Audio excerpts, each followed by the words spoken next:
Mais uma sustentação oral para você, dessa vez um habeas corpus, onde nós arguímos a ilicitude de uma prova, porque ela foi produzida com base numa decisão judicial que não trouxe fundamentos lícitos, não trouxe uma base empírica idônea.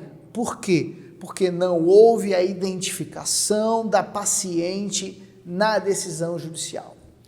Nesse dia nós tivemos um problema técnico na nossa produção, algo superado, então os primeiros 3 minutos da sustentação oral não estão presentes no vídeo. Agora, nada que prejudique a compreensão do julgado. Eu espero que contribua para o teu desenvolvimento pessoal. Um grande abraço para você, fique sempre com Deus. Quem tem mais credibilidade?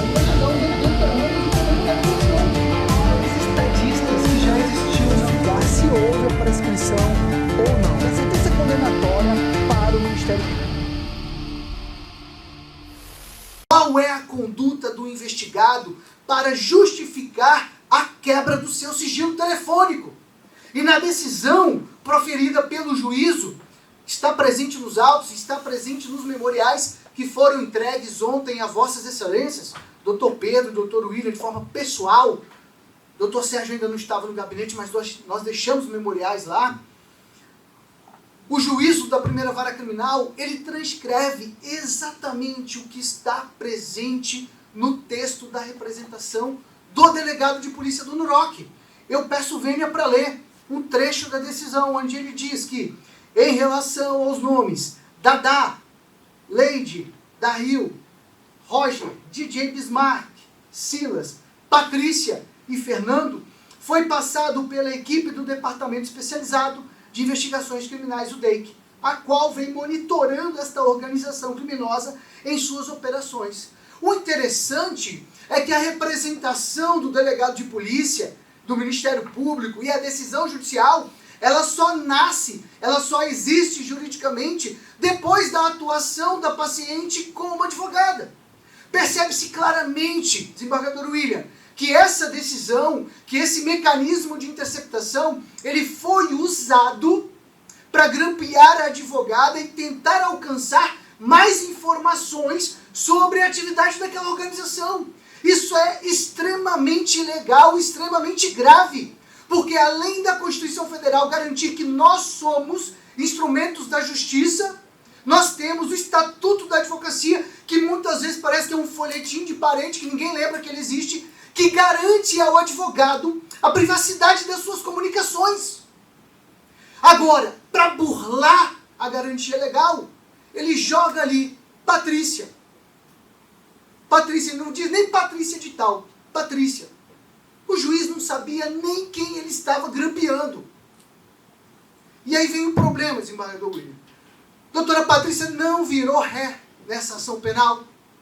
O Ministério Público, depois de 30 dias de interceptação, ele percebeu que doutora Patrícia não participou de crime nenhum e não pediu mais interceptações contra ela.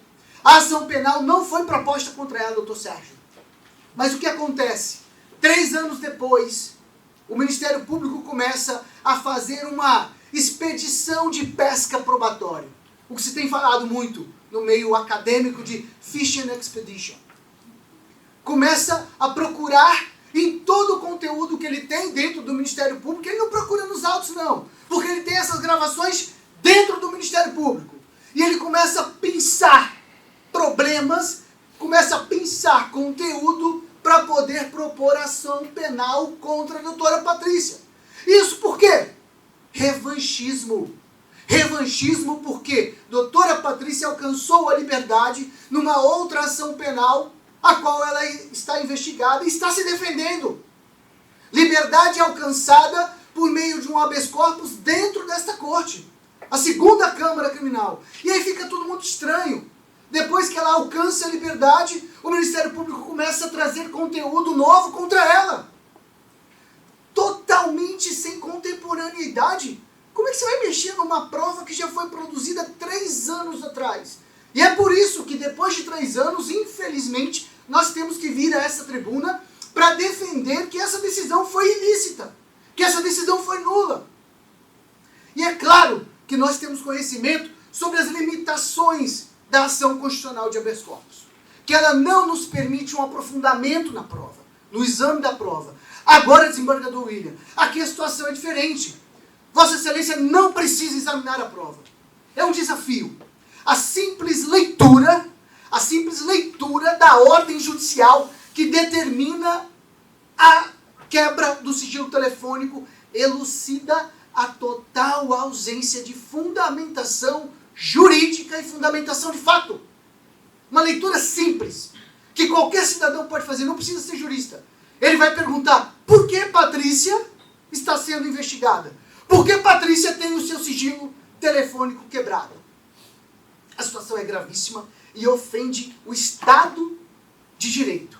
E me faz lembrar aquela história bíblica ocorrida aproximadamente uns 400 anos antes de Cristo, quando o assessor, o ministro de um rei da Babilônia, chega ao pé dos seus ouvidos e narra um problema que uma etnia estava causando dentro do seu governo, dentro da sua gestão. E ele pede autorização àquele rei para matar aquela etnia, para destruir aquela nação. E o rei, sem saber direito do que estava tratando, defere a autorização. Ele só não contava com a perspicácia, com a perseverança de um cidadão que fazia parte daquela etnia e servia aquele rei, e que anos antes viu a sua sobrinha ser escolhida por aquele rei para ser uma rainha. Naquela época, os reis iam às comunidades pobres das etnias e faziam concursos e selecionavam as mulheres mais bonitas para acompanharem, para fazer parte do seu harém. E uma mulher daquela etnia hebreia foi escolhida pelo rei, a rainha Esther. E essa rainha Esther, após ser provocada pelo seu tio, ela traça uma estratégia de ação. Jejum, oração para todos, para poder encontrar graça diante de Deus e diante do rei. Para poder clamar ao rei e explicar a verdade para ele, para que aquela etnia toda, para que a sua nação fosse preservada. O que nós vemos aqui, nessa decisão judicial, no comportamento do NUROC, e no comportamento do Ministério Público, e no comportamento do magistrado, que infelizmente não foi provocado pela nossa etnia, que é a advocacia, é uma tentativa clara de criminalizar a advocacia capixaba e brasileira, usando mais ainda a privacidade da advocacia para investigar crimes na qual ele deveria se dedicar a uma investigação séria, respeitando o Estado Democrático de Direito, para localizar a atividade criminosa que ele deseja. Recentemente, inclusive, o magistrado Alexandre Moraes da Rosa denunciou isso na imprensa, clamando aos advogados que prestassem atenção na comunicação dos seus escritórios por meio de WhatsApp ou e-mail, tratando de teses, de estratégias defensivas, porque o Ministério Público tem nos monitorado para poder nos contra-atacar nas estratégias defensivas. Foi exatamente isso que aconteceu. Em nome da